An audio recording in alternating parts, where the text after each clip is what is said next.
Hello दोस्तों, नमस्कार। बहुत बहुत स्वागत है आपका अपने YouTube channel Education Planet by Arya में। तो दोस्तों, जैसा कि देख रहे हैं, हमने अपना पीडीएफ बनाया है, ठीक है। और थंबनेल में आपने देख ही लिया होगा कि किस सब्जेक्ट का किस चैप्टर के साथ होने वाला है पीडीएफ। तो दोस्तों देखिए, अपना चैनल का नाम है एजुकेशन प्लानेट बाय आर्या। दोस्तों, अगर अभी तक आपने सब्सक्राइब नहीं किया है चैनल को तो सब्सक्राइब कर लीजिएगा।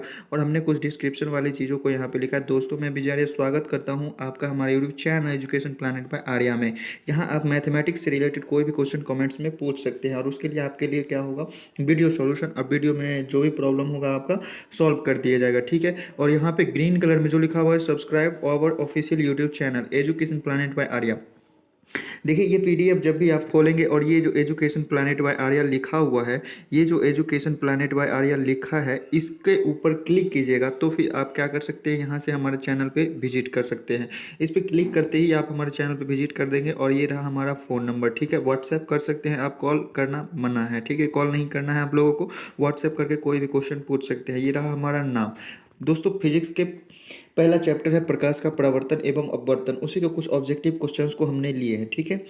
देखिए, पहला क्वेश्चन है, प्रकाश के परावर्तन के कितने नियम हैं। प्रकाश के परावर्तन के कितने नियम हैं, ठीक है। प्रकाश के परावर्तन के कितने नियम है ये तो आपको मालूम ही है। इसका आंसर कितना हो जाएगा, सही आंसर 2, ठीक है। और एग्जाम में ऐसे क्वेश्चंस कई बार पूछे गए हैं, तो इसलिए इन सभी चीज़ों को आप एकदम से ध्यान में फिट कर लीजिए, ठीक है। अब देखिए, अगला क्वेश्चन है। अगला क्वेश्चन अपना सेकेंड आ रहा है, प्रकाश के परावर्तन के नियमानुसार, मतलब प्रकाश के परावर्तन के नियम अगर आपको मालूम है तो प्रकाश के परावर्तन के नियम के अनुसार क्या होता है। तो इसके उत्तर में होगा, आपतन कोण परावर्तन कोण के क्या होता है, बराबर होता है। ये चीज़ आपको पता है, आपने पढ़ा होगा फिजिक्स में, ठीक है। तो दोस्तों, चलिए बढ़ते हैं अपने तीसरे क्वेश्चन की तरफ। बहुत ही प्यारा प्यारा क्वेश्चन हमने लिए हैं, ऑब्जेक्टिव क्वेश्चन लिए हैं। आप कमेंट करके बताइएगा कि वीडियो आपको कैसा लगा, इसमें क्या कमी है, क्या प्रॉब्लम है, बताइएगा, ठीक है।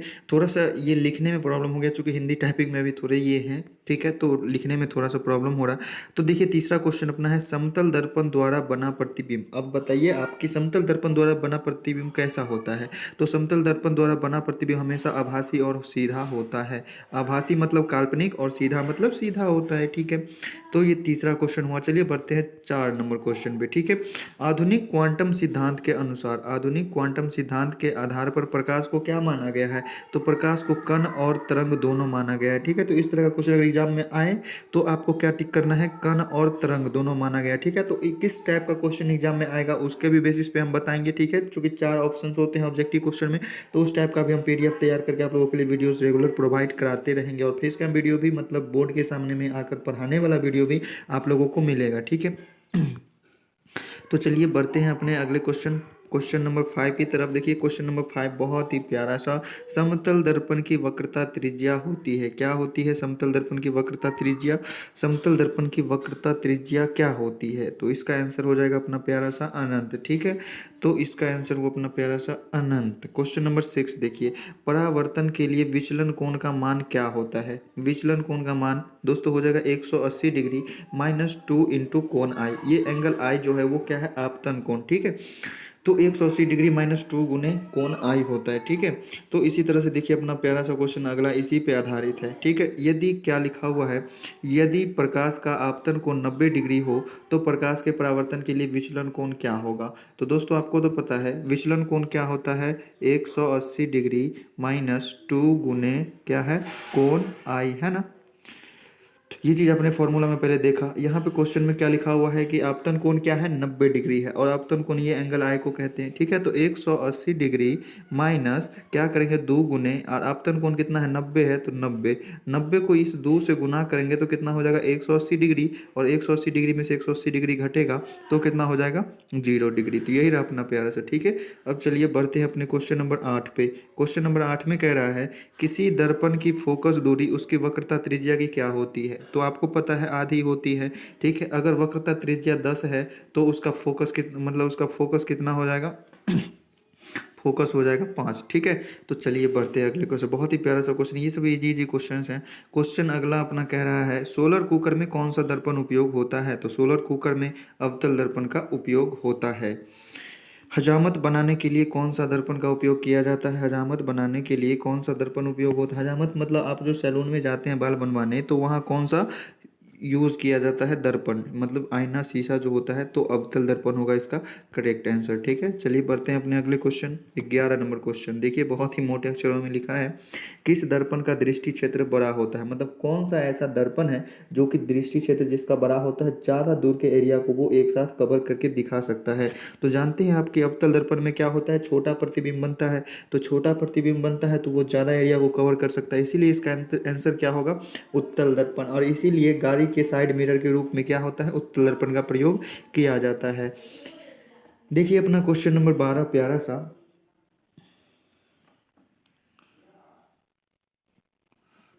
क्वेश्चन 12 नंबर क्वेश्चन में कह रहा है कि प्रतिबिंब की ऊंचाई तथा वस्तु की ऊंचाई के अनुपात को कहते हैं। जैसे आपको पता है कि प्रतिबिंब की ऊंचाई को सूचित करते हैं h1 से और वस्तु की ऊंचाई को सूचित करते हैं h2 से।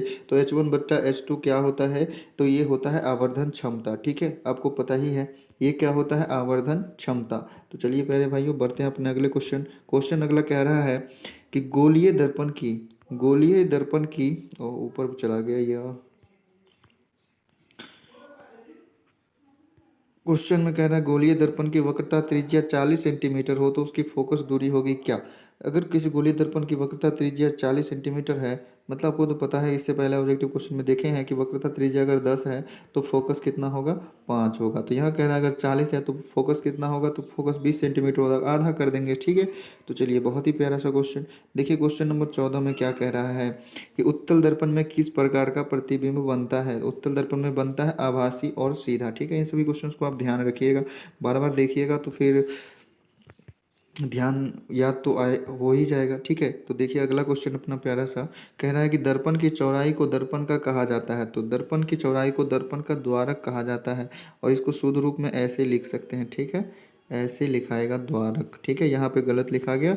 ठीक है, थोड़ा टाइप करने में प्रॉब्लम हो जाता है। चलिए अगला क्वेश्चन देखते हैं। क्वेश्चन नंबर 16, मोटर गाड़ी के सामने चालक के सामने लगा होता है। यहाँ पर देखिए मोटर गाड़ी में चालक के सामने नहीं, मोटर गाड़ी पर चालक के साइड मिरर वाला, मतलब इसका मतलब हुआ कि साइड मिरर। ठीक है, साइड मिरर में कौन सा दर्पण लगा होता है, तो उत्तल दर्पण लगा होता है। ठीक है, चलिए क्वेश्चन अगला देखते हैं। अब क्वेश्चन नंबर 17, क्वेश्चन नंबर 17 में कह रहा है,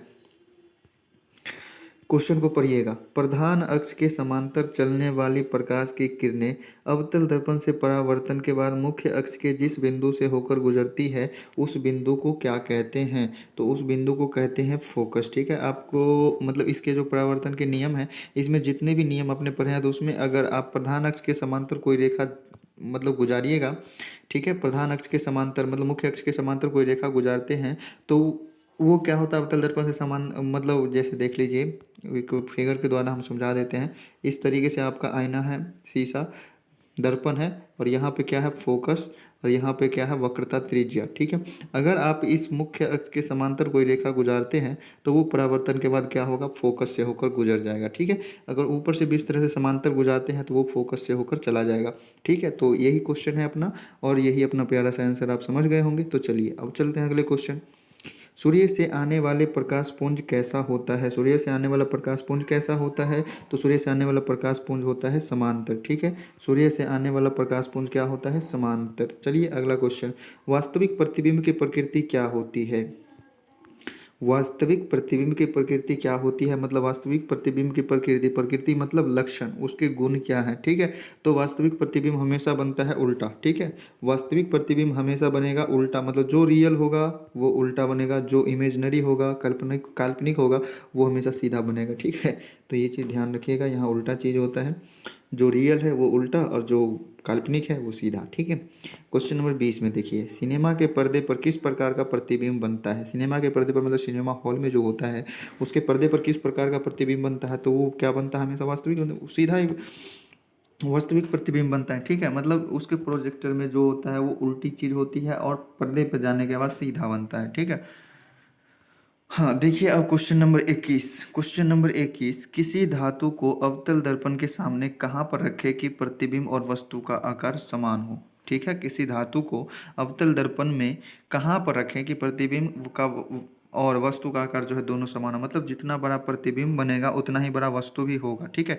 तो इसको अवतल दर्पण में हम कहाँ पे रखेंगे, तो अवतल दर्पण में हमें रखना होगा वक्रता केंद्र पर, ठीक है। तो ये चीज़ें आप पढ़े होंगे, डिटेल्स में पढ़े होंगे, तो ऑब्जेक्टिव हम फिलहाल एग्जाम्स के लिए गेस कर रहे हैं, ठीक है।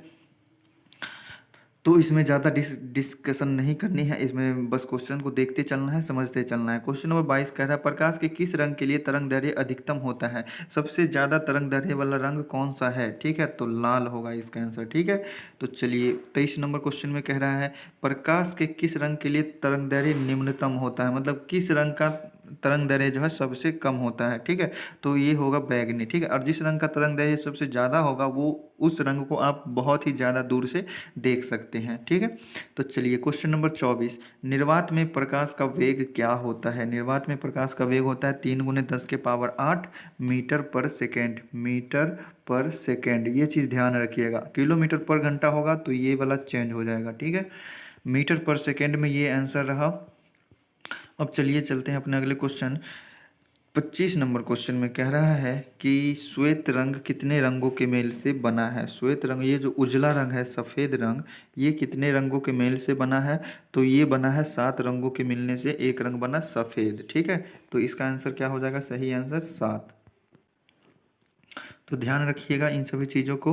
और ये रहा अपना प्यारा सा, यही 25 क्वेश्चन हमने लिए थे, ठीक है, ऑब्जेक्टिव। दोस्तों कैसा लगा वीडियो ज़रूर बताइएगा कमेंट करके। और ये जो पीडीएफ है आप हमारे टेलीग्राम चैनल को ज्वाइन कर लीजिएगा और ये पीडीएफ आप वहाँ से डाउनलोड कर सकते हैं, ठीक है।